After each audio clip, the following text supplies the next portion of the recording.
Assalamu alaikum YouTube görүүчүлөр, жылкы сүйүүчүлөр. Бүгүн сатууда туугандар ушул чаар 3 жаштагы чаар чыгат туугандар. Азыр шу боюнча маалыматты бир алып берем. Жашы 3 экен бышты. Линияларындагы жакшы деп аткан. Азыр линиясын кандай аттын балалары экенин сурап берем. Жанар бейке, ушу бышты боюнча бир маалыматты бериң. Бул 3 жаш.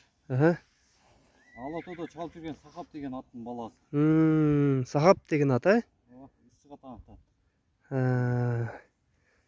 Жашы 3тө? 3 жаш. Боюн өлчөдүңүзбү? Бою 55.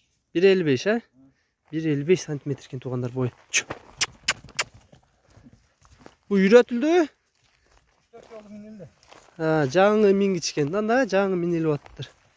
Жаңы эле үйрөнчүк экен анда. Жаныбар. Чаар издегендер болсо мына туугандар көрсөңөр болот. 3 жашта экен, жашы дагы. Анда бул 3 жаш болсо улак кандайларды көрө элек экен анда. Жок, эми эле үйрөтүлүп атат. Жакшы, бунун баазы канча? 175 деп. 175 миң, Кеми бар бошодон?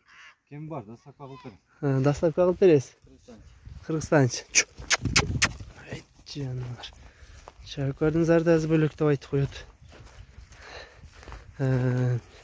Көпчүлүктөн жылкы карап багып жүргөндөрдөн билебиз туугандар. Чаар жылкыга кызыккандар аябай көп болот.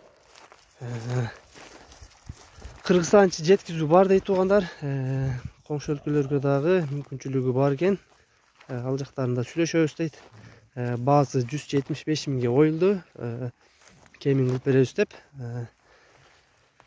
Анда эмесе Жанар бейке сиздин номерлеринизди жазып калтырабыз видеого. Кимге жаккан болсо, ким ушундай ат издеген болсо сизге байланышка чыкса болот анда. Дареги Алан Бүдүн району Степной, Степной айылы туугандар.